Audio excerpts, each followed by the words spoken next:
Buenas tardes, mi nombre es Alfonso Palacio, soy psicólogo desde hace 10 años. Hago este corto video a petición de una de las estudiantes de la Universidad Uniminuto. La idea es compartir con ustedes un poco cuál es el rol del psicólogo en el área educativa, más específicamente como psicoorientador. Después de mi pregrado he tenido la oportunidad de estudiar, hacer la especialización en adicciones y hacer la maestría en psicología clínica y de la salud. Actualmente trabajo en Hogares CREA de Manizales como psicólogo clínico en el programa de rehabilitación de personas adictas, y también me desempeño como docente orientador, que es el área que les voy a ampliar un poquito, en la institución educativa Gerardo Arias Ramírez de Villa María, en la cual soy docente orientador hace cerca de 4 años. En el 2015, que se hizo el concurso, tuve la oportunidad de pasar, entonces estoy nombrado en propiedad. Les recuerdo que ese es uno de los cargos para que un estudiante acabado de salir de la carrera puede concursar. De hecho, no se exige que tenga experiencia previa para, para presentarse a las convocatorias para docentes orientadores. El rol nuestro en el colegio en realidad es muy importante. Tenemos muchas funciones que cumplir, tenemos que desarrollar varios proyectos transversales, cerca de 6, 7 proyectos, entre ellos la orientación vocacional, trabajar con los muchachos ya de 10º y 11, enrutándolos hacia la elaboración de un proyecto de vida, definiendo sus preferencias vocacionales, y entrenándolos en cómo presentar pruebas saber. Hay una cantidad de cosas en las que podemos trabajar. De la misma manera, este proceso de orientación vocacional, que actualmente se llama orientación socioocupacional, también involucra a los padres. Entonces, desde escuelas de padres nosotros también debemos trabajar con las familias, orientarlas, y motivarlas a que acompañen a sus hijos en este proceso, porque la transición de terminar el colegio para empezar una vida productiva o para pasar a la universidad siempre es un poco difícil. Otro de los proyectos que trabajamos es lo relacionado con los estudiantes caracterizados o el programa de inclusión, que sabemos que se le está trabajando fuertemente a este aspecto. Entonces, ¿qué nos corresponde a nosotros hacer? Cuando los estudiantes llegan al colegio, algunos ya tienen, en este caso yo estoy en secundaria, cuando llegan de primaria algunos ya vienen caracterizados, o sea, ya vienen con algún diagnóstico. Puede ser de aprendizaje, puede ser afectivo, algún trastorno del desarrollo. Entonces, después de que ya el estudiante está caracterizado, ¿qué nos corresponde? Elaborar como una base de datos donde están todos los estudiantes, tener en consideración su caracterización al momento de evaluarlos, ¿cierto? Y de calificarlos y al momento de enseñarles, ¿no? Entendemos que dependiendo de la caracterización, son estudiantes que necesitarán algunos manejos pueden ser diferentes en algunos casos, en otros no. En caso de que el estudiante seamos nosotros quien detecta que posiblemente tenga alguna dificultad, lo más común, algún déficit cognitivo, que presente alguna alteración emocional significativa, que presente problemas familiares significativos. Todo eso es válido para la caracterización, al igual que lo que es un TDAH, todo ese tipo de cosas. Inatención, hiperactividad, impulsividad, dependiendo qué rasgos tenga cada estudiante. Si nosotros, con base a la entrevista, a la evaluación que hagamos, detectamos que existe esa posibilidad, ¿qué hacemos? Activamos la ruta de atención, remitimos el caso a médico general por EPS, con un informe donde se plantean las dudas que tenemos, se le explica a la familia y al estudiante de qué se trata el proceso, porque puede ser que el estudiante presenta ciertas dificultades. También se debe manejar el tema con los docentes, que a veces es un poco complejo con ellos, y se activa la ruta para que la familia logre que el estudiante sea caracterizado, sea diagnosticado si es del caso. Entonces ahí ya se empieza todo un proceso, todo un manejo, y ya cuando se hacen las comisiones de evaluación o todo eso en el colegio, nosotros somos responsables de dar a conocer a los docentes algunas características y cuál es el manejo que debemos tener con él, con ese estudiante. También tenemos que manejar el proyecto de Escuela de Padres como tal, entonces debemos trabajar durante todo el año Escuela de Padres. Los temas pues son básicamente con base a las necesidades del contexto en el que estemos, o pues existen una gran cantidad de temas que puede trabajar con la familia.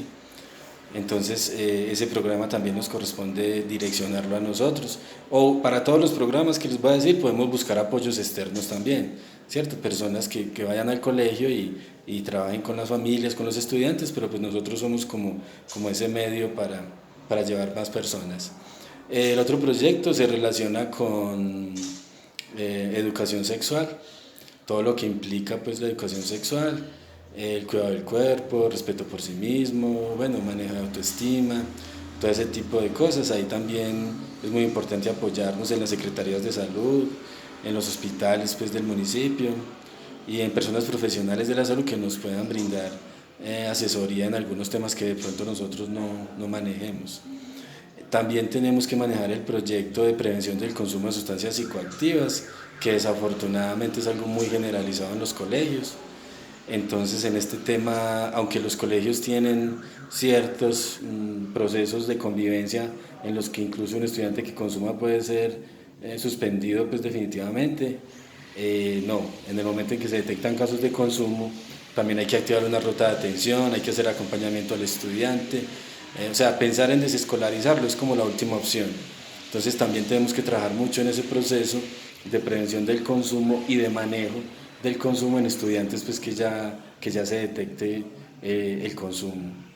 Tenemos que trabajar también muy de la mano con los coordinadores, tanto el académico como la persona de convivencia, específicamente para que se lleven los procesos de manera adecuada, para que se hagan los debidos procesos en el momento en que un estudiante vaya a ser sancionado o se le vaya a aplicar algún correctivo pedagógico, como se dice pues a nivel académico. Entonces nosotros también tenemos que estar ahí velando porque todo el proceso se haga de forma correcta. Nosotros también tenemos muchísima responsabilidad en lo que respecta a activar rutas de atención por violencia intrafamiliar, posibles casos de algún tipo de abuso. Entonces nosotros nos corresponde inmediatamente reportar a ICBF, reportar a comisarías de familia, dependiendo pues del contexto en el que estemos, si es necesario infancia y adolescencia. Entonces nosotros en ese caso somos supremamente responsables de que en cualquier señal que haya de maltrato de cualquier tipo, actuemos, que activemos las rutas. A veces las rutas no funcionan a la velocidad que uno quisiera, pero es importante que lo hagamos, ¿sí? Esa es nuestra responsabilidad y hacer seguimiento a los casos, ¿sí? Voy a mirar a ver qué otra cosita tenemos por acá. Bueno, siempre debemos estar trabajando con las familias, identificando algún cierto tipo de riesgos psicosociales que se presentan. También debemos prestar orientación a los estudiantes, queramos o no, nos van a buscar para compartirnos de todo. O sea, yo hasta ahora me he encontrado desde lo mínimo, desde los chicos que se pelean porque estaban jugando play, hasta casos de intentos de suicidio, persona que ya tiene elaborado el plan, que ya sabe cómo lo va a hacer, que lo va a hacer en el momento que se vaya del colegio. Entonces son intervenciones que uno no puede dejar en manos de nadie, casi que nos toca a nosotros mismos, listo, venga, yo me llevo a esa persona y la dejo en manos del médico, porque son chicos pues que sabemos que después de que una persona nos manifiesta tan abiertamente, por ejemplo un intento de suicidio o una idea de suicidio ya estructurada, tenemos que actuar. En muchos casos de cutting, también se presentan casos de consumo, muchos casos de disfuncionalidad familiar, es muy frecuente. Casos de estudiantes que ni siquiera viven con los padres, sino que el papá se fue, la mamá se fue, lo dejó con una abuela, la abuelita ya no tiene cómo manejarlo. Bueno, es una cantidad de cosas, unas crisis familiares tremendas. Tenemos que entender pues que nosotros no podemos solucionar siempre todo, pero sí podemos intervenir de alguna manera para ayudar a mitigar el daño y a mitigar la situación que esté presentando el estudiante. ¿Sí? Eso es como más o menos a grosso modo nuestro rol a nivel académico. Y definitivamente pues tenemos que trabajar con los docentes, dar talleres, formar en muchos aspectos. Entonces, en mi opinión, es una área donde hay muchísimo que hacer, donde se aprende demasiado, donde se ayuda mucho a las personas, ¿cierto? Entonces, considero que es muy viable. Sin duda hay que tener una formación clínica en algún aspecto, porque aunque nosotros se supone que no hacemos terapia en el colegio, pues sí brindamos un acompañamiento y nos toca escuchar al estudiante en momentos difíciles, entonces sí tenemos que tener cierta habilidad en ese aspecto. Sobre todo manejar mucha entrevista motivacional en los casos de consumo. Bueno, espero pues que este video les sea útil. Les recomiendo que escogieran una carrera muy hermosa. En mi caso, pues siempre quise ser psicólogo, siento la vocación, la intención me gusta, ayudar, escuchar, y la formación, pues gracias a Dios la he tenido. Recuerden que el estudio lo único que nos da es conocimiento, pero cuando estamos frente a un paciente, un consultante, pocas veces le interesa los títulos que tengamos, le interesa es nuestra calidad humana, cómo lo enganchamos a la terapia. Entendamos que la psicología es un método maravilloso que nos permite, ¿cierto? Yo lo llamo método, los lo llaman ciencia, como quieran. La idea es que nos permite acompañar a las personas en procesos de cambio, ¿cierto? Enseñarles a cómo hacerlo, no decirles solo qué tienen que hacer, sino cómo hacerlo.